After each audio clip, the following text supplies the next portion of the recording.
Hello guys, welcome to Manpraj academy. आज का हमारा टॉपिक जो है थैलेसीमिया है। थैलेसीमिया जो है कि एक ब्लड डिसऑर्डर्स है, जिसके बारे में हम आज पूरा सारा कुछ बात करेंगे। काउजेज, टाइप्स, साइन, सिम्टम्स, जो भी ट्रीटमेंट्स जो भी है इसके बारे में, थैलेसीमिया के बारे में सारा कुछ जानेंगे। तो आइए बने रहे वीडियोस में। तो शुरू करते हैं थैलेसीमिया का सबसे पहले डिफिनीसन जो है, thalassaemia is a hereditary anaemia caused by defective formation of hemoglobin chains leading to destruction of RBC and reduced oxygen carrying capacity। देखिए ये थैलेसीमिया जो है, सबसे पहला ये ब्लड डिसऑर्डर्स है। ब्लड डिसऑर्डर्स है ब्लड डिसऑर्डर्स है क्योंकि ये ब्लड से रिलेटेड है और ब्लड में डिसऑर्डर्स हो रहा है, कुछ भी हो रहा है तो उसको ब्लड डिसऑर्डर्स को मानेंगे।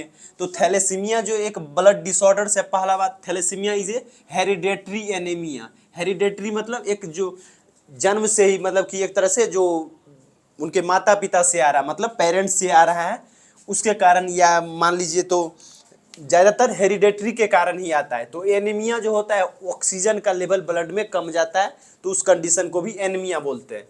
लेकिन उसी किस कारण से कमता है आगे जाके हम लोग बात करेंगे। Caused bye defective formation of haemoglobin. Haemoglobin सही ढंग से ब्लड में नहीं बन पाता। हीमोग्लोबिन क्या है, एक समझ लीजिए तो हमारा ऑक्सीजन का ट्रांसपोर्ट करता है। हमारा हीमोग्लोबिन ब्लड में ऑक्सीजन ट्रांसपोर्ट करने का काम करता है, पूरे बॉडी में पहुंचाता है। हमारा हीमोग्लोबिन ही सपोर्ट करता है ऑक्सीजन को ले जाने में और ले आने में। ये एक टाइप का प्रोटीन है, ब्लड का प्रोटीन है हीमोग्लोबिन।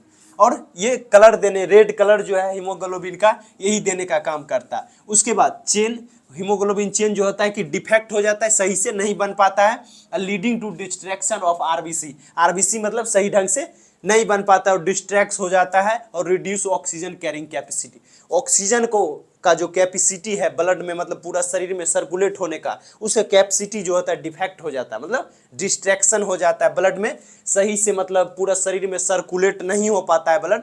तो उसके कारण से हम लोग थैलेसीमिया कहते हैं। तो थैलेसीमिया सबसे पहला वर्ड हेरिडेटरी एनीमिया है। हेरिडेटरी एनीमिया कहने का मतलब है कि एनीमिया मतलब ब्लड में ऑक्सीजन का कमी होता है। ब्लड में ऑक्सीजन किस लिए कमी होता है, क्योंकि हीमोग्लोबिन सही से नहीं बन पा रहा है। हीमोग्लोबिन सही से नहीं बन पा रहा है तो इसके कारण हो रहा है, और हीमोग्लोबिन ही ऑक्सीजन ट्रांसपोर्ट करने का काम करता है, तो उसके कारण से देखने को मिलता है। और इसके चेन में ही डिफेक्शन आ जाता है, किसी भी तरह का डिस्ट्रैक्शन आ जाता है, तो उसके कारण होता है। तो उसके बाद इसका टाइप्स जो है, दो टाइप्स है, अल्फा थैलेसीमिया और बीटा थैलेसीमिया।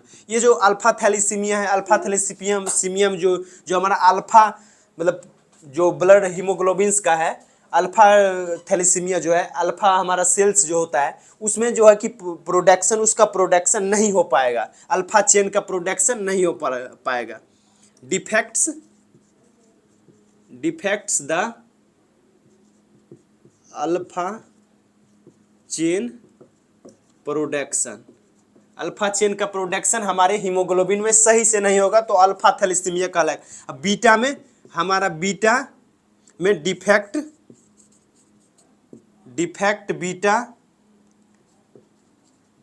चेन प्रोडक्शन, हमारा बीटा चेन जो है वो प्रोडक्शन सही से नहीं करेगा हमारे हीमोग्लोबिन के अंदर, तो हमारा बीटा थैलेसीमिया कहलाएगा। मतलब बीटा सेल्स का हीमोग्लोबिन में सही ढंग से बीटा चेन का प्रोडक्शन नहीं हो रहा है, तो उसके कारण से भी ये डिफेक्ट हो जा रहा है। उसके कारण से भी हम लोग इसको बीटा सेल्स का बीटा थैलेसीमिया कहेंगे और अल्फा को अल्फा थैलेसीमिया कहेंगे। और इसके बाद काउज में हम लोग देखेंगे, एक ये हो रहा है हमारा, जो हमारा सही से हीमोग्लोबिन सही से नहीं बन पा रहा है, एक अल्फा प्रोडक्शन नहीं हो पा रहा है सही से, अल्फा चेन का प्रोडक्शन नहीं हो रहा है, बीटा चेन का प्रोडक्शन नहीं हो रहा है, तो उसके आधार पर हम ये दो काउज देंगे। उसके बाद तीसरा हम लोग जेनेटिक्स या हेरिडेटरी मान सकते हैं, हेरिडेटरी या जेनेटिक्स डाल सकते हैं। तो दो काउज मेनली है हमारा, दो ये प्रोडक्शन, हमारा चेन प्रोडक्शन डिफेक्ट होने के कारण हो सकता है, और तीसरा हमारा हेरिडेटरी से जो आ रहा है उसके कारण।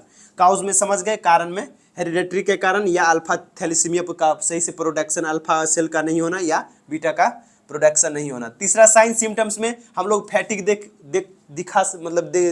दिखेगा, या हमारा वीकनेस, येलोइश स्किन जैसे कि जॉइंडिस में देखने को मिलता है, हमारा ऑयली स्किन, आईज जो ये होता है वो येलो हो जाता है। उसके बाद slow growth in children, children में जो ग्रोथ होगा वो स्लो हो जाएगा। उसके बाद in large spleen and liver, liver जो होगा लार्ज हो जाएगा और स्प्लीन भी लार्ज हो जाएगा।